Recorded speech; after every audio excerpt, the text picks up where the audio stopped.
Salam sejahtera, anda sedang menonton Agenda Awani bersama saya, Naila Huda. Pada jam ini kita ingin melihat kepada tempoh beberapa bulan ketika berkuat kuasanya PKP atau Sekatan Pergerakan Lockdown, di mana saya melihat ini membuatkan kita lebih menghargai perkara-perkara asas seperti mengamalkan gaya hidup yang lebih sihat, aktiviti bersukan dan betapa pentingnya untuk kita menikmati persekitaran di luar rumah. Ini lebih jelas apabila kita melihat antara kelonggaran yang paling dinanti-nantikan orang ramai adalah perkara asas seperti untuk kita bawa anak-anak pergi beriadah ke taman, untuk kita keluar beriadah bersukan bersama rakan-rakan dan ahli keluarga. The simplest things in life. Dan ini mungkin satu hikmah daripada PKP untuk kita menikmati perkara-perkara ini. Dan ini juga satu momentum yang cuba disampaikan dan diteruskan menerusi Hari Sukan Negara pada 9 Oktober yang telah menetapkan objektif untuk menjadikan Malaysia sebagai sebuah negara bersukan atau a sporting nation. Tetapi sejauh mana kempen selama sehari ini mampu mencapai misi yang cukup besar untuk jangka masa yang panjang untuk menjadikan Malaysia sebagai sebuah sporting nation, untuk membudayakan semangat bersukan itu sebagai sebahagian daripada norma baharu kita. Dan sudah bersedia bersama saya di studio untuk menceritakan tentang Hari Sukan Negara, bagaimana untuk kita membudayakan sukan dalam budaya kita itu, Datuk Seri Faizal Azumu, Menteri Belia dan Sukan. Terima kasih Datuk Seri bersama saya. Terima kasih kerana jemput saya ke studio hari ini. Datuk Seri, Hari Sukan Negara itu kita nak bincangkan pada jam ini, tetapi sebelum itu saya pasti kelonggaran aktiviti sukan beriadah ini satu perkara yang dinanti-nantikan orang ramai. Sepanjang tahun yang lepas ini kita terkurung di rumah. Bagaimana Datuk Seri melihat pengajaran daripada pandemik COVID-19 ini dan keterujaan orang ramai kembali aktif dalam sukan? First and foremost, I'm very lucky kan. Saya dilantik menjadi Menteri Belia dan Sukan, dan pada ketika itu kita negara sudah mula beralih daripada pandemik dan slowly towards endemic COVID. Dan pada ketika itu juga kita dengan kejayaan Paralimpik dan sebagainya, berlaku juga di mana kelonggaran-kelonggaran telah dibenarkan, telah diberikan oleh MKN kepada pengusaha-pengusaha dan penggiat sukan indoor seperti gimnasium, sukan rekreasi seperti bowling, begitu juga yang penggemar sukan outdoor seperti bola sepak, futsal dan sebagainya, dibenarkan, dilonggarkan dan dibenarkan untuk beroperasi. Alhamdulillah, ini yang membuatkan KBS begitu teruja untuk kembali menganjurkan Hari Sukan Negara yang pada awalnya telah diilhamkan oleh Yang Berhormat Saudara Khairi Jamaluddin pada tahun 2015. It was massive. Semua orang, it's our nation sports day, dan kita cuma meneruskan legasi tersebut. Dan saya lihat alhamdulillah penerimaan orang ramai dengan Hari Sukan Negara ini begitu baik. Saya sendiri telah mempengerusikan mesyuarat jawatankuasa induk dan ke semua kementerian terlibat, begitu juga dengan kerajaan-kerajaan negeri tanpa mengira parti. Sukan ini jauh lebih besar daripada politik. Saya melihat juga kerajaan-kerajaan yang tidak selari dengan kerajaan persekutuan tetapi turut sama meraihkan Hari Sukan Negara, mengeluarkan pertukan, menganjurkan program dan sebagainya. Jadi this is the best time untuk rakyat Malaysia keluar, mengingatkan diri kita untuk kekal aktif, kekal cergas, kerana sewaktu kita dikenakan perintah kawalan pergerakan, kita mendapati tahap kesihatan mental rakyat juga terkesan. Jadi untuk mengelakkan perkara itu bertambah teruk, untuk rakyat cergaskan diri melalui sukan, sama ada secara riadah ataupun serius, amat penting untuk kita mengeluarkan peluh dan kekal hidup cergas. Datuk Seri ada menyentuh tentang kerjasama antara parti yang berbeza, kementerian yang berbeza. Ini penting kerana untuk kita mengangkat, memperkasakan kesihatan itu bukan sahaja kapasiti bawah KBS, itu juga memerlukan ekonomi, dari segi kesihatan, pendidikan dan sebagainya. Ini saya melihat sebagai satu pendekatan atau whole of society approach orang suka katakan sekarang ini. Bagaimana Datuk Seri melihat dari segi politik sedikit, bagaimana kerjasama politik merentasi kementerian, agensi, kepentingan masing-masing untuk menjayakan goal objektif yang sama, iaitu untuk mengutamakan kesihatan, gaya hidup yang sihat. Setakat ini yang kita dapati, memang kalau kita lihat di Parlimen sekarang sedang bersidang, kita mendapati semua ahli Parlimen across board begitu menitik beratkan berkenaan dengan Perintah Kawalan Pergerakan, masalah vaksinasi dan sebagainya. Jadi ini satu berita yang baik kepada semua, kerana kita dapati semua orang tanpa kira mewakili parti apa juga, bangsa apa, agama apa, semuanya begitu concern tentang keselamatan kesihatan rakyat. Dan untuk tujuan itu, bila kita bawa pula Hari Sukan Negara, saya mendapati semua juga gairah untuk meraihkannya, menjayakannya, bukan saja pada 9 hari bulan Oktober di mana kita akan adakan hari pelancarannya, tetapi seterusnya dari hari-hari mendatang kita terus menggalakkan semua orang, tak kira orang politik, bekerja di pejabat, bekerja di sawah, di laut, semuanya perlu kekal cergas untuk memastikan kehidupan kita lebih makmur, pemikiran kita lebih sihat dan sebagainya. Sukan sebagai satu perkara yang menyatu padukan rakyat, itu jelas kita lihat terutama ketika Olimpik dan Paralimpik baru-baru ini. Dan saya nak menyentuh sedikit tentang Olimpik ini. Datuk Seri berada dalam posisi yang agak unik, masuk ke pejabat Kementerian Belia dan Sukan ketika di tengah-tengah Olimpik dan Paralimpik itu. Bagaimana Datuk Seri melihat secara keseluruhannya Olimpik dan Paralimpik, prestasi kita pada tahun ini? Any regrets? Apa yang boleh kita tambah balik? Saya bila berjumpa dengan para atlet kita yang baru balik daripada Tokyo, saya minta maaf dengan semua. Saya katakan menteri lain yang hantar awak pergi, menteri lain pula yang sambut awak datang. Jadi saya minta maaf bagi pihak semua orang politik di Malaysia ni. Sampai 3 orang menteri belia dan sukan dalam satu penggal setakat ini. Jadi saya harap tak ada pertukaran lagi selepas ni. Tapi alhamdulillah, saya melihat bahawa struktur kita untuk sukan berprestij tinggi ini cukup kuat. Saya lihat pihak MSN telah menjalankan tanggungjawab dengan begitu baik, dengan program podium, program mencokil bakat daripada peringkat paling bawah, hingga kan kita telah berjaya mendapat pencapaian yang lebih baik, bukan jauh lebih baik, yang lebih baik daripada Rio. Dan insya-Allah perkara ini akan sentiasa kita perhebatkan lagi. Inilah perkara yang saya akan teruskan. Dalam masa yang sama, saya ingat di kementerian ini saya perlu juga memberi fokus yang lebih kepada segmen belia, kerana ianya juga waktu pandemik ini, inilah golongan yang antara banyak terkesan diberhentikan kerja, kehilangan peluang perniagaan, pekerjaan. Ini perlu kita cari jalan bagaimana nak membantu. So, ini cabaran bagi diri saya. Namun, hasil daripada apa yang telah dibuat oleh mantan-mantan Menteri Belia dan Sukan, saya juga dapat nikmat daripada kejayaan yang telah dibawa oleh atlet kita di Sukan Paralimpik sebagai contoh. Datuk Seri ada menyebut tentang melatih bakat-bakat sejak dari peringkat awal. Ini juga apa yang Datuk Seri katakan sebelum ini, bercadang untuk mewujudkan Liga Bola Sepak yang kompetitif dengan memfokus kepada penglibatan bakat-bakat cilik di peringkat akar umbi.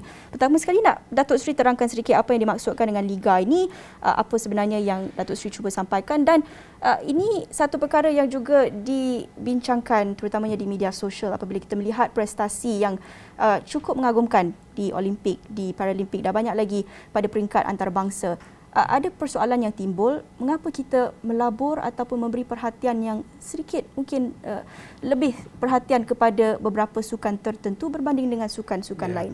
I think soalan di situ ada beberapa perkara yang Nailah sebutkan tu, tapi yang saya nak sebutkan berkenaan dengan sukan di peringkat dia paling bawah. Apa yang kita nak buat kan ialah untuk menghidupkan industri sukan. Kita nak tunjukkan bahawa sukan ini boleh membawa pulangan kepada negara, boleh bagi pendapatan kepada negara. Apa caranya? Cuba kita bayangkan, saya bagi contoh tentang sukan teras kita lah, bola sepak. Setiap rumah di Malaysia ini ada peminat bola sepak ataupun pemain bola sepak. Jadi daripada situ saya lihat juga kenapa kita perlu belanjakan wang yang terlalu banyak untuk pasukan bola sepak di peringkat tertinggi. Cuba bayangkan kalau setiap hari Ahad anak-anak berumur 7 tahun ke bawah, 9 tahun ke bawah, 15 tahun ke bawah bermain di padang melalui pertandingan-pertandingan liga di peringkat kampung, daerah, negeri. Every morning, Sunday League. Jadi apabila itu berlaku, anak-anak ini akan perlu membeli kasut sukan, kasut bola, pakaian sukan dan sebagainya. Ini akan menghidupkan industri pembuatan peralatan sukan ini. Itu yang pertama. Yang keduanya, kita telah menggalakkan anak-anak daripada kecil lagi untuk berada di padang untuk kekal cergas, sihat. Bukan semata-mata e-sport is important, bukan semata-mata ber-PUBG 24/7. Jadi ini yang saya nak cuba gagaskan. Saya sebut tentang bola sepak, tapi saya bila jumpa dengan persatuan-persatuan sukan, persatuan teras ni, bola sukan teras ni, bola sepak, badminton. Kalau bagi kaum Tionghoa ni minat main basketball di kampung-kampung baru, mesti ada gelanggang bola keranjang. Tetapi tidak diadakan perlawanan-perlawanan secara liga yang berpanjangan. Kalau setahun boleh adakan 2 kali, 3 bulan, mencukupi. Jadi saya fikir ini perkara yang perlu kita galakkan, yang saya nak cuba dibuat di peringkat paling bawah. Saya katakan kepada persatuan-persatuan induk, BAM, FAM, mereka fokus kepada atlet berprestij tinggi, pencapaian yang tertinggi di peringkat antarabangsa. Tetapi saya minta mereka galakkan persatuan-persatuan peringkat negeri, dan persatuan peringkat negeri pula menggalakkan persatuan-persatuan sukan berkenaan di peringkat daerah untuk bukan sahaja membuat persatuan sukan semata-mata untuk memberi undi memilih presiden persatuan berkenaan dan sebagainya. Tetapi mesti buat program. Kerana saya pernah jadi presiden bola sepak negeri. Saya mendapati persatuan-persatuan di peringkat daerah tidak membuat aktiviti-aktiviti liga dan sebagainya. Itu peranan utama, bukannya untuk mempertahankan jawatan, memilih esko dan sebagainya. Itu politik. Tetapi tugas hakiki mereka untuk mengembangkan sukan itu tidak dibuat secara bersungguh-sungguh. Ini yang saya harap dapat kita buat. Kalau tidak melalui persatuan juga pun, kita akan buat melalui kementerian ataupun Jabatan Belia dan Sukan sendiri. Kalaupun melalui Kementerian Belia dan Sukan sahaja, ini masih memerlukan kerjasama semua pihak. Seperti yang Datuk Seri katakan tadi, sekolah dan persatuan-persatuan, badan-badan, agensi lain ini. Sejauh mana Datuk Seri melihat sistem ataupun institusi sukan negara ini perlu diperbaharui, perlu dirombak semula cara kita melakukan dan cara kita memimpin institusi sukan ini. Bagaimana Datuk Seri lihat perlu ada penambahbaikan? Tak tahu lebih, tapi yang saya tak boleh nak cakap secara keseluruhan, tapi yang saya nampaklah, kita mempunyai persatuan sukan ini terlalu banyak. Persatuan sukan main hoki dalam air pun ada. Kita tak pernah tahu kan ada sukan tu. Jadi terlalu banyak. Dan kalau kita cakap tentang bola sepak, di setiap peringkat ada. Setiap kampung, setiap jalan raya dah ada persatuan. Ini perlu kita, kalau ada pun mesti diaktifkan. Kalau tak aktif, tak perlu ada. Dan persatuan-persatuan ini pula kadang-kadang digunakan untuk mendapat peruntukan. Untuk apa dapat peruntukan? Kalau sekadar untuk buat t-shirt, untuk wang belanja, untuk buat mesyuarat agung, saya kira itu tidak mencapai hasrat. Jadi sekarang ni saya juga nak memperkenalkan, kalau nak minta peruntukan daripada kerajaan, kita mesti mengenakan funding condition, syarat-syarat untuk mendapatkan peruntukan. Kita hanya mengeluarkan peruntukan untuk membantu mereka mengadakan pertandingan, liga dan sebagainya, agar lebih ramai terlibat dalam sukan itu, dan kita boleh dapat congkil bakat. Selain itu, yang paling penting agar rakyat kekal cergas. Ini yang kita nakkan. Bukan mata-mata dapat duit tapi buat kerja lain.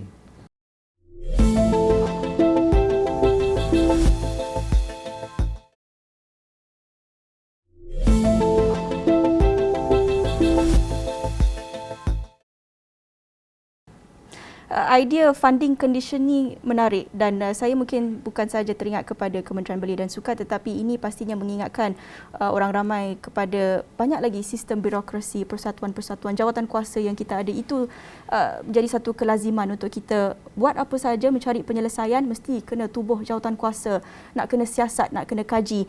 Ini Our discussion is going towards a very dangerous territory. You read my mind. Kerana apa yang saya ingin menyentuh selepas ini adalah berhubung dengan KPI. Kerana ini berbalik kepada walk the talk. Orang tak mau lagi melihat jawatan kuasa, mengkaji penyelesaian. Orang nak lihat tindakan itu diambil hari ini juga, secepat mungkin.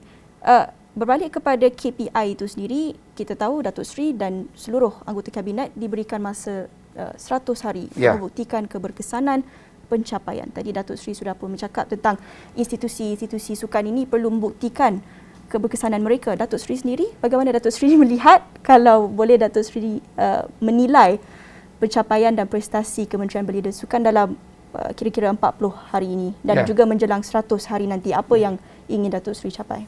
Antara perkara yang telah saya janjikan kepada Yang Amat Berhormat Perdana Menteri, disaksikan oleh Yang Bahagia Tan Sri Ketua Setiausaha Negara, kami telah menggariskan beberapa perkara, tetapi 3 perkara teras. Salah satu daripadanya adalah untuk mengadakan beberapa libat urus dan memastikan untuk kita menyediakan satu blueprint. Kerana saya terlalu yakin tentang untuk memperkasakan industri sukan itu. Kerana saya nak tunjukkan kerana saya lihat apabila saya dapat pergi dipertanggungjawabkan di Kementerian Belia dan Sukan, orang akan terus bercakap dengan saya tentang sukan. Dan bila bercakap dengan sukan, dia cakap tentang sukan peringkat prestige tinggi je, yang berprestasi tinggi. They forgot about the belia segment, they forgot about the sukan massa, they forgot about sukan riadah. Jadi kita kena perlu perbetulkan perkara ini dan kita adakan satu blueprint untuk menunjukkan juga kepada kerajaan, kepada MOF. Saya baru selesai pagi tadi sesi libat urus dengan MOF. Saya katakan kepada mereka, kita perlu berbelanja untuk memperhebatkan sukan kita, kerana jika sukan massa ini dapat berjalan dengan baik, akhirnya nikmat ekonomi itu akan dapat balik kepada kerajaan. Setiap duit yang kerajaan belanjakan itu akan dapat lebih lagi dari segi percukaian terhadap barangan sukan dan sebagainya. Jadi saya harap perkara ini dapat kita buat dalam masa terdekat ini untuk saya umumkan kepada rakyat dan dapat kita galakkan orang ramai yang like yourself, Naila, even if you are not in sports, you can make money from sports. You can saya tak faham kenapa orang kita kalau terpaksa nak pergi kepada gimnasium yang bukan milik rakyat kita. Such a simple I think understood. Ya, jadi inilah perkara yang saya harap saya dapat buat untuk negara kita, insya-Allah. Doakan. Datuk Seri banyak menekankan industri. Jadi kita nak melihat kepada industri sukan yang pastinya mereka tidak terasing daripada kesan pandemik COVID-19. Melihat kepada apa yang kita bincangkan tadi, keterujaan, semangat orang ramai untuk kembali aktif bersukan sekarang ini, adakah keterujaan ini cukup memadai untuk bantu memulihkan kesan-kesan ekonomi yang sudah pun terpaksa ditanggung oleh industri sukan? Kalau tidak, if not, apa yang kementerian boleh lakukan buat mereka? Saya fikir boleh, Nala. Contohnya sekarang, the cycling craze di bandar-bandar besar. Tapi perlu kita jalinkan hubungan rentas kementerian dengan baik. Timbulkan perkara-perkara yang perlu, contoh hiking, cycling path dengan pit stops. Di pit stops akan ada perniagaan lain, makanan, F&B, peralatan, kemudahan untuk memperbaiki peralatan dan sebagainya. Begitu juga dengan hiking, memancing. Jadi ini semua perkara yang boleh kita lihat dengan, kalau kita buat dengan cara bersungguh-sungguh, boleh dibuat dengan cukup baik lagi, Naila. Okey, tadi Datuk Seri ada menyebut tentang bantuan buat industri sukan. Apa idea-idea baharu yang Datuk Seri boleh cadangkan bukan sahaja untuk proses pemulihan daripada apa yang mereka berdepan ketika pandemik COVID-19 ini, balik kepada rancangan Malaysia ke-12, kerana kita berada dalam posisi di mana kita bukan sahaja nak melihat kepada pemulihan, kita nak bangkit better than before, to build better. Pandangan Datuk Seri, idea-idea untuk kita memperkasakan lagi industri sukan ini bukan sahaja sekadar memulih tetapi untuk build back better. Di dalam arahan K12 disebut oleh Yang Berhormat Perdana Menteri, kerajaan akan memberi fokus juga kepada pemerkasaan belia dalam mendapat peluang pekerjaan, perniagaan dan sebagainya. Jadi saya perlu bagi keutamaan kepada perkara itu. To relate dengan sukan, saya akan menjalinkan usaha untuk memberi peluang pekerjaan, perniagaan itu kepada industri sukan. Jadi ini yang perlu saya buatkan kepada mereka yang kehilangan kerja. Kita berikan program-program upskilling dan reskilling ke arah industri sukan. Galakkan mereka untuk melibatkan diri dengan perniagaan-perniagaan yang melibatkan bidang sukan. Jadi itu saya nampak peranan yang kami boleh buat, kerana perkara ini dibuat oleh semua kementerian yang lain juga. Jadi saya harap Kementerian Belia Sukan dapat beri fokus kepada dua perkara utama ini. Jangan terlalu buat perkara yang redundant dengan kementerian-kementerian lain, maka kita tidak akan capai matlamat nanti. Okey, akhir sekali Datuk Seri, tadi Datuk Seri ada bercakap tentang anak-anak muda belia. Itu juga satu aspek yang tidak boleh kita lupakan daripada Kementerian Belia dan Sukan. Saya tahu kita berada di sini untuk membicarakan tentang Hari Sukan Negara, tapi saya juga ingin menyentuh tentang belia, dan saya kira apa menjadi satu perkara yang paling signifikan yang dicapai oleh anak muda pada tahun ini adalah Undi 18, dan kita boleh menjangkakan Undi 18 dapat dilaksanakan dalam masa terdekat. Sejauh mana Datuk Seri melihat ini akan memberi impak kepada landscape politik negara? Interesting kan? Interesting. Dalam masa yang sama, we are very concerned. Saya sendiri concerned, worried dengan keadaan ini, walaupun saya sebenarnya bersetuju secara peribadi. Tapi risau? Saya bimbang kerana I've been an 18-year-old. Saya juga mempunyai anak yang berumur belasan tahun. Saya melihat walaupun mereka lebih matang daripada mungkin saya sebelum ini, waktu saya berumur 18 tahun, tetapi mereka perlu dididik juga tentang menggunakan kuasa dengan cara yang betul. Jangan semata-mata kerana kita ada kuasa, kita boleh buat apa saja. Jangan kerana kita ada kuasa untuk memilih, boleh terlibat dengan politik sehinggakan kita merosakkan hubungan kekeluargaan. Jangan sehingga kita terlalu dah ada kuasa berpolitik, tetapi anak-anak muda ini yang terlalu dekat dengan social media. Jangan sampai influencer di TikTok itu boleh dilihat sebagai seorang yang boleh memimpin negara. Bukan saya kata tak boleh, tetapi jangan terlalu ke arah itu, kerana an 18-year-old boy kalau begitu tertarik kepada influencer yang berpakaian seksi dalam Instagram dan orang tu pula jadi calon, dia pilih apa nak jadi kita. Jadi I'm worried about that, I'm concerned about that. So maturity is one thing, but we need to explain to them sebagai semangat gunakan kuasa itu untuk kebaikan negara dan sebagainya. Pendidikan politik ini mungkin saya boleh argue di sini, saya juga bimbang, tapi saya bukan sahaja bimbang tentang anak muda dan sama ada mereka ini sudah cukup berdikari dan matang untuk membuat keputusan berhubung politik, tapi saya bimbang tentang populasi secara keseluruhannya, kerana saya boleh argue kalau dalam hypothetical example lah, secara contoh kan, ini satu contoh yang dipetik lah kalau di media sosial. Makcik-makcik pun kongsi berita palsu di WhatsApp dan sebagainya. Dan ini bukan melihat kepada usia, bukan anak muda sahaja, tetapi ini pendidikan politik buat semua. Bagaimana Datuk Seri melihat? Kerana ini satu kritikan yang selalu dilontarkan terhadap anak muda. Mereka tidak bersedia, mereka tidak cukup matang untuk membuat pilihan yang cukup besar. Tetapi adakah golongan yang berusia sudah cukup matang sendiri? Itu orang media seperti Naila juga bertanggungjawab, kerana kalau media mainstream seperti yang Naila wakili ini boleh menarik mereka dengan mereka yakin bahawa kita menyebarkan maklumat yang tepat dan sebagainya, mereka akan faham. Kerana saya yakin anak muda berumur 18 tahun ini, kalau yang berumur 17 tahun kita boleh bagi kebenaran untuk memandu kereta di jalan raya, menjaga nyawa manusia dan sebagainya. Kita kena let them fly. Kita mesti beri keyakinan kepada mereka. Kerana akhirnya kita mesti yakin mereka akan membuat keputusan yang betul. Tetapi usaha-usaha yang kita semua kena buat. Naila sebagai pengamal media, saya sebagai orang politik, makcik, pakcik sebagai mak dan bapa kepada anak ini, mesti main peranan masing-masing untuk membentuk anak-anak muda kita ini ke arah yang baik, tidak terlalu berpolitik, tetapi apa juga yang kita lakukan adalah demi kebaikan mereka dan kebaikan masa depan mereka, kebaikan semua warga Malaysia, keluarga Malaysia yang seperti yang diimpikan oleh Yang Amat Perdana Menteri. Baik, terima kasih Datuk Seri. Itu sahaja masa yang kita ada dalam agenda Awani Jam ini, membincangkan tentang Hari Sukan Negara, tetapi juga banyak lagi yang disentuh sebentar tadi. Terima kasih Datuk Seri sudi meluangkan masa bersama kami di Astro Awani. Itu sahaja masa kita ada dalam agenda Awani bersama saya Naila Huda. Kita jumpa lagi. Salam hormat.